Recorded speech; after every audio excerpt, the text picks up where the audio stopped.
Hello students. हम पढ़ रहे थे सी प्रोग्रामिंग के अंतर्गत ऑपरेटर का प्राथमिक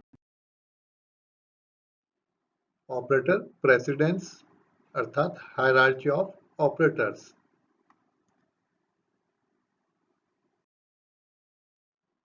तो हम इससे पूर्व पढ़ चुके कि किसी भी एक्सप्रेशन में एक से अधिक ऑपरेटर्स मौजूद हैं तो वो ऑपरेटर्स जिस निश्चित क्रम में इवेल्युएट किए जाएंगे वो निश्चित क्रम उनका प्राथमिकता क्रम कहलाता है। ये पहले से डिफाइन किया रहता है कि कौन सा ऑपरेटर पहले हल होगा और कौन सा ऑपरेटर उसके बाद में हल होगा। ये जो सुनिश्चित क्रम है ये इनका प्राथमिकता क्रम अर्थात प्रेसिडेंस या हायरार्की ऑफ ऑपरेटर कहलाता है। कंप्यूटर में जब कोई भी अरिथमेटिक या लॉजिकल एक्सप्रेशन कैलकुलेशन के लिए परफॉर्म होता है तब उस एक्सप्रेशन में यूज किए गए विभिन्न प्रकार के ऑपरेटर्स अपने डायरेक्शन व प्राथमिकता क्रम के अनुसार एग्जीक्यूट होते हैं। कोई एक्सप्रेशन जिस तरह से विभिन्न स्टेप्स में प्राथमिकता क्रम व डायरेक्शन अर्थात प्रेसिडेंस एंड एसोसिएटिविटी के आधार पर परफॉर्म होकर एक रिजल्ट जनरेट करता है, उन स्टेप्स की श्रृंखला को ऑपरेशन की हायरार्की अर्थात प्राथमिकता क्रम कहते हैं। हमने पूर्व में भी देखा था। अभी अगर केवल हम अरिथमेटिक ऑपरेटर्स का प्राथमिकता क्रम डिस्कस करें अर्थात अरिथमेटिक एक्सप्रेशन में जो ऑपरेटर्स मौजूद हैं तो निश्चित रूप से अरिथमेटिक एक्सप्रेशन में जो ऑपरेटर होंगे वो केवल अरिथमेटिक ऑपरेटर होंगे। तो किसी भी अरिथमेटिक एक्सप्रेशन में मौजूद डिफरेंट टाइप्स के जो अरिथमेटिक ऑपरेटर्स है उनको किस क्रम में हल करेंगे ये हम पहले भी डिस्कस कर चुके हैं। एक बार फिर से यहाँ पर समझते हैं कि वो किस तरह निश्चित क्रम में एग्जीक्यूट किए जाएंगे। तो किसी भी अरिथमेटिक एक्सप्रेशन में मौजूद यूनरी माइनस को सबसे पहले हल किया जाता है। उसके पश्चात उस एक्सप्रेशन में मौजूद मल्टीप्लिकेशन और डिवीजन ऑपरेटर्स को हल किया जाता है। अब डिवीजन के लिए दो ऑपरेटर मौजूद है, एक स्लैश और एक परसेंटेज का सिंबल। स्लैश भी डिवीजन के लिए है, परसेंटेज का सिंबल भी डिवीजन के लिए है। स्लैश के द्वारा भागफल प्राप्त होता है और मॉडुलस ऑपरेटर परसेंटेज का चिन्ह ये हमें देता है शेषफल।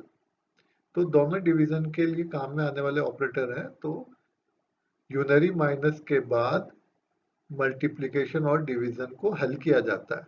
अब देखिएगा दोनों का प्राथमिकता क्रम समान है, चाहे मल्टीप्लिकेशन है चाहे डिवीजन। तो इनमें से कौन सा पहले हल होगा तो उसके लिए नियम है कि एक्सप्रेशन को लेफ्ट हैंड साइड से देखेंगे और लेफ्ट हैंड साइड से जो भी इनमें से पहले आएगा उसको पहले हल करेंगे। अर्थात निष्कर्ष ये है कि समान प्राथमिकता के ऑपरेटर्स यदि मौजूद है तो एक्सप्रेशन में उनकी एसोसिएटिविटी देखी जाएगी। लेफ्ट से जो पहले आएगा उसको पहले हल करेंगे क्योंकि इनकी एसोसिएटिविटी लेफ्ट टू राइट है। स्टार तथा स्लैश दोनों की प्राथमिकता का क्रम एक समान है, अतः एक्सप्रेशन को लेफ्ट से देखने पर एक्सप्रेशन में जो पहले स्थित है उसे पहले हल किया जाएगा और उसके बाद तीसरे नंबर पे उस अरिथमेटिक एक्सप्रेशन में मौजूद एडिशन और सब्ट्रैक्शन ऑपरेटर्स को हल किया जाएगा। अब यहाँ फिर से देखिएगा प्लस तथा माइनस दोनों की प्राथमिकता क्रम एक समान है, अतः एक्सप्रेशन को लेफ्ट से देखने पर एक्सप्रेशन में जो पहले स्थित है उसे पहले हल किया जाएगा। अब जब अपना अरिथमेटिक एक्सप्रेशन में मौजूद unary minus then multiplication division और उसके बाद एडिशन सब्ट्रैक्शन सब हल हो गए तो अंत में यदि कोई असाइनमेंट ऑपरेटर मौजूद है तो उस असाइनमेंट ऑपरेटर के लेफ्ट में स्थित वेरिएबल को वो वैल्यू असाइन कर दी जाएगी। सबसे अंत में हम कल हल करेंगे असाइनमेंट ऑपरेटर। जब एक्सप्रेशन में स्थित सभी अरिथमेटिक ऑपरेटर्स हल हो जाएंगे तो इस प्राप्त वैल्यू को सबसे अंत में असाइनमेंट ऑपरेटर के लेफ्ट में स्थित वेरिएबल में स्टोर कर दिया जाएगा अर्थात असाइन कर दिया जाएगा। किसी भी एक्सप्रेशन में यदि पैरेंथेसिस का प्रयोग पैरेंथेसिस का प्रयोग किया गया हो तो सबसे पहले उस पैरेंथेसिस का जो एक्सप्रेशन है उसको हल किया जाएगा। यदि कोई एक्सप्रेशन है और उसमें पैरेंथेसिस का हमने उपयोग किया तो पैरेंथेसिस के अंदर मौजूद एक्सप्रेशन को सबसे पहले हल किया जाएगा। अब यदि एक से ज्यादा पैरेंथेसिस हो तो सबसे पहले अंदर वाले पैरेंथेसिस को हल किया जाएगा अर्थात अंदर वाले पैरेंथेसिस में जो एक्सप्रेशन है उसको सॉल्व करेंगे। उसके बाद बाहर वाले पैरेंथेसिस में मौजूद एक्सप्रेशन को हल किया जाएगा। जो ऑपरेटर प्राथमिकता क्रम की सारणी में पहले आता है वो ऑपरेटर अपना कैलकुलेशन पहले करता है, तथा जो ऑपरेटर प्राथमिकता क्रम सारणी में बाद में आता है वह अपना ऑपरेशन बाद में परफॉर्म करता है। ठीक इसी तरह से सभी ऑपरेटर्स उसी दिशा में ऑपरेशन परफॉर्म करते हैं जिस दिशा में उसे प्राथमिकता क्रम सारणी में दिखाया गया है। यह एक एग्जाम्पल आपके लिए स्क्रीन पर दिखाई दे रहा है। ये कोई एक्सप्रेशन है 10 + 20 मल्टीप्लाइड बाय 30। तो हम इस एक्सप्रेशन में देखते हैं ऑपरेटर कौन कौन से मौजूद हैं। एक प्लस का और एक मल्टीप्लिकेशन का कार्य करने के लिए प्लस और स्टार सिंबल मौजूद है। तो कौन सा पहले हल होगा, क्योंकि स्टार की प्राथमिकता प्लस से ज्यादा है, मल्टीप्लिकेशन की प्राथमिकता एडिशन से ज्यादा है, तो सबसे पहले 20 मल्टीप्लाइड बाय 30 दैट इज 60। हमें क्या मिलेगा, सबसे पहले 20 गुणा 30 होकर 60 मिलेगा। अब हमारा एक्सप्रेशन हो गया 10 + 60। अब चूंकि और कोई ऑपरेटर नहीं है, केवल प्लस एक ही ऑपरेटर है, तो 10 और 60 आपस में जोड़ने के बाद रिजल्ट मिलेगा 70।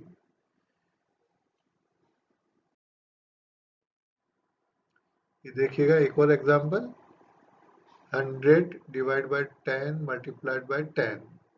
अब यहाँ मौजूद एक्सप्रेशन को जब हमने देखा तो इसमें हमने पाया कि दो ऑपरेटर मौजूद हैं, स्लैश और स्टार, दोनों का प्राथमिकता क्रम एक समान है। तो पहले कौन सा हल होगा, स्टार या स्लैश? तो क्योंकि समान प्राथमिकता के जो ऑपरेटर मौजूद हों तो एक्सप्रेशन को लेफ्ट से देखेंगे, लेफ्ट यानी इधर से देखेंगे, जैसा पॉइंटर स्क्रीन पे दिख रहा है। लेफ्ट साइड से एक्सप्रेशन को देखेंगे, जो पहले आएगा, तो पहले कौन आ रहा है, स्लैश, तो जो पहले आएगा उसको पहले हल किया जाएगा। तो 100/10 रिजल्ट आया 10। एक्सप्रेशन क्या रह गया, 10 मल्टीप्लाइड बाय 10। अब केवल एक ही ऑपरेटर है तो 10 मल्टीप्लाइड बाय 10 करने पे 100 हमें प्राप्त होगा। That is the final result. तो यहाँ समझने का यही पॉइंट था कि समान प्राथमिकता के ऑपरेटर आने पर एक्सप्रेशन को लेफ्ट से देखेंगे, जो ऑपरेटर इनमें पहले आ रहा है लेफ्ट साइड से उसको पहले हल करेंगे। तो पहले आ रहा स्लैश, तो पहले ये हल होगा, उसके बाद होगा मल्टीप्लिकेशन। एक और एग्जांपल स्क्रीन पर दिख रहा है, हमें कोई एक्सप्रेशन दिया हुआ है और कहा गया है कि find the value of this variable के के। असाइनमेंट ऑपरेटर के लेफ्ट में एक वेरिएबल है के, उसमें हमें वैल्यू क्या प्राप्त होगी वो कैलकुलेट करना है। तो अभी अभी मैंने बताया असाइनमेंट ऑपरेटर सबसे लास्ट में एग्जीक्यूट होगा, तो पहले हम इसके राइट साइड में स्थित इस एक्सप्रेशन को हल करते हैं, और हल करते वक्त हमें हमें इसमें मौजूद सारे ऑपरेटर्स का प्राथमिकता क्रम का ध्यान रखना है। अब यहाँ हमें केवल अरिथमेटिक ऑपरेटर्स ही नजर आ रहे हैं, slash, multiply, plus, slash, plus. तो इसमें से प्राथमिकता क्रम में सबसे पहले कौन है, स्लैश, और मल्टीप्लिकेशन के लिए स्टार का जो चिन्ह है वो उनका प्राथमिकता क्रम प्लस से ज्यादा है। तो अब यहाँ पे स्लैश भी ज्यादा दिख रहे हैं, एक ये दिख रहा है 3/2, एक 3/8। इसी तरह मल्टीप्लिकेशन भी एक दिखाई दे रहा है। तो इनमें पहले कौन हल होगा, क्योंकि इनका आपस में प्राथमिकता क्रम समान है, डिवीजन और मल्टीप्लिकेशन का। तो फिर से वही नियम ध्यान रखना है, लेफ्ट साइड से एक्सप्रेशन को देखा और समान प्राथमिकता क्रम के ऑपरेटर्स में से जो पहले आ रहा है उसको पहले हल करेंगे। तो देखिएगा, इधर से लेफ्ट साइड से देखा, लेफ्ट से देखने पे 3/2 पहले हल होगा। तो 3/2 हमने जब हल किया तो आया 1। क्या मिलेगा, 1। क्यों 1 मिलेगा, क्योंकि इंटीजर और इंटीजर के बीच में ऑपरेशन परफॉर्म करने पर इंटीजर वैल्यू प्राप्त होती है। तो हमें 1 पॉइंट समथिंग जो मिलना था उसकी बजाय क्या मिला, केवल 1, पूर्णांक 1। तो हमारा एक्सप्रेशन हमने रीराइट कर लिया, 1 मल्टीप्लाइड बाय 4 + 3/8 + 3। अब हमारे पास दो ऑपरेटर समान प्राथमिकता के हैं, मल्टीप्लिकेशन और ये डिवीजन। इनमें से फिर से पहले वो हल होगा जो लेफ्ट साइड से पहले आ रहा है। तो 1 multiplied by 4 that is 4। Expression को पुनः लिख लिया, 4 + 3/8 + 3। अब प्लस, स्लैश और प्लस तीन ऑपरेटर है, इनमें ज्यादा प्राथमिकता किसकी है, हायर प्रायोरिटी पे स्लैश। तो पहले स्लैश हल होगा। 3/8, क्योंकि इंटीजर और इंटीजर के बीच में ऑपरेशन किया तो रिजल्ट 0 पॉइंट कुछ आना चाहिए था, उसकी बजाय क्या आएगा, 0, पूर्णांक के रूप में आएगा, क्योंकि इंटीजर और इंटीजर के बीच में ऑपरेशन करने पर रिजल्ट इंटीजर प्राप्त होगा। तो हमें मिला 3/8 करने पर 0। एक्सप्रेशन को रीराइट कर लिया 4 + 0 + 3। अब केवल हमारे पास दो ऑपरेटर है, प्लस दोनों में से लेफ्ट साइड से देखने पर 4 + 0 पहले हल होगा, रिजल्ट आया 4। एक्सप्रेशन क्या रह गया, 4 + 3 दैट इज 7। और अंत में ये असाइनमेंट ऑपरेटर हल किया जाएगा। हल कैसे करेंगे, ये 7 के नाम के वेरिएबल में, जो कि असाइनमेंट ऑपरेटर के लेफ्ट में स्थित है, इस के नाम के वेरिएबल में स्टोर कर दिया जाएगा 7। तो के का वैल्यू आ गया 7। एक और एग्जांपल हम कंसीडर करते हैं। Consider the following expression and show the hierarchy, कि किस क्रम में इनको हल किया जाएगा। इसमें बहुत सारे ऑपरेटर्स नजर आ रहे हैं। यूनरी माइनस भी है, मल्टीप्लिकेशन भी है, डिवीजन भी है, modulus division, slash, minus, plus, सारे ऑपरेटर्स हैं, लेकिन सभी केवल अरिथमेटिक टाइप के ऑपरेटर्स हैं। तो हमने अभी भी देखा सबसे ज्यादा प्राथमिकता नेगेशन यूनरी माइनस की, तो सबसे पहले इसको हल किया जाएगा। मान लीजिए मैंने इसको नाम दिया E1 यानी इवलेट फर्स्ट, इसको सबसे पहले हल करो यूनरी माइनस को। अब इसके बाद हमें जो भी रिजल्ट यहाँ मिलेगा -a का जो रिजल्ट आएगा वो मल्टीप्लाइड बाय b, क्योंकि यहाँ पे मल्टीप्लिकेशन और डिवीजन का प्राथमिकता क्रम एडिशन सब्ट्रैक्शन से ज्यादा है, तो ये पहले हल होंगे, मल्टीप्लिकेशन डिवीजन पहले हल होंगे। और इनमें भी पहले कौन सा हल होगा, आपस में समान प्राथमिकता होने से जो लेफ्ट साइड से पहले आएगा वो पहले हल होगा। तो -a का जो रिजल्ट आया E1 वो मल्टीप्लाइड बाय b, और इसका रिजल्ट आया मान लीजिए E2, तो E2/c, तीसरे नंबर पे हम जो ऑपरेशन परफॉर्म करेंगे वो होगा E2/c। अब हमारे पास एक और डिवीजन मौजूद है, ये मॉडुलस डिवीजन, तो d mod k ये हल किया जाएगा। मान लीजिए इसका रिजल्ट है E4। अब m/d को हल किया जाएगा और इसका रिजल्ट मान लीजिए आया E5, अर्थात पांचवें नंबर पे इवेल्यूएट किया हमने इसको। अब हमारे पास एक्सप्रेशन में रह गया E5 का जो रिजल्ट है वो मल्टीप्लाइड बाय k, और इसको हमने नाम दिया E6। अब हमारा जो एक्सप्रेशन है उसमें केवल एडिशन सब्ट्रैक्शन के ऑपरेटर बचे हैं, तो लेफ्ट साइड से देखने पर जो पहले आएगा उसको पहले हल कर देंगे। तो E6 के आगे E3 + E4, E3 हमारे पास ये रिजल्ट आया हुआ था E2/c करने पर, ये जो रिजल्ट था वो जोड़ दिया जाएगा D में, अर्थात E3 + E4, और ये रिजल्ट आया, इसको हमने कहा E7।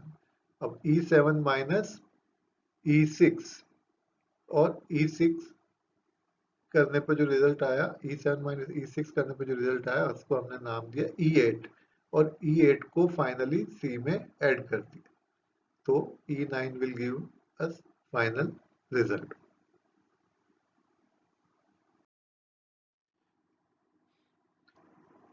तो अभी तक हमने पढ़ा अरिथमेटिक एक्सप्रेशन में मौजूद विभिन्न प्रकार के अरिथमेटिक ऑपरेटर्स का जो प्राथमिकता क्रम था वो हमने विभिन्न उदाहरणों की सहायता से समझा। और मैं यहाँ पुनः बता दूं, सबसे पहले unary minus, then multiplication, division और मॉडुलस डिवीजन को हल किया जाएगा, और उसके बाद शेष बचे एडिशन सब्ट्रैक्शन को हल किया जाएगा। अब यहाँ चूंकि डिवीजन और मल्टीप्लिकेशन का प्राथमिकता क्रम आपस में समान है, इसी तरह एडिशन और सब्ट्रैक्शन का प्राथमिकता क्रम भी आपस में समान है, तो जब कभी समान प्राथमिकता क्रम के ऑपरेटर्स मौजूद हैं तो एक्सप्रेशन को लेफ्ट से देखेंगे, लेफ्ट से देखने पर जो ऑपरेटर पहले आ रहा है उसको पहले हल किया जाएगा। इसी तरह यदि हमारे एक्सप्रेशन में पैरेंथेसिस मौजूद हैं तो सबसे पहले पैरेंथेसिस के अंदर जो एक्सप्रेशन है उसको पहले हल किया जाएगा, और यदि एक से अधिक पैरेंथेसिस मौजूद हैं तो इनर मोस्ट वाला पैरेंथेसिस पहले हल होगा, उसके बाद बाहर वाले पैरेंथेसिस को हल किया जाएगा। इसी तरह क्रमबद्ध तरीके से पैरेंथेसिस को हल करेंगे। तो हमें ये ध्यान रखना है, पैरेंथेसिस यदि मौजूद है तो उसके अंदर मौजूद एक्सप्रेशन को पहले हल करना है, और एक से अधिक पैरेंथेसिस है तो इनर मोस्ट को पहले और उसके बाद बाहर वाले को हल करना है। इसके बाद की जो अब अगली लेक्चर सीरीज में हम हायरार्की ऑफ अरिथमेटिक एक्सप्रेशन के साथ साथ hierarchy of unary operators, arithmetic, relational और लॉजिकल ऑपरेटर की जो हायरार्की है, प्राथमिकता क्रम है, ऑर्डर ऑफ प्रेसिडेंस है, उसको भी विभिन्न उदाहरणों से ही समझेंगे। Okay students, thank you.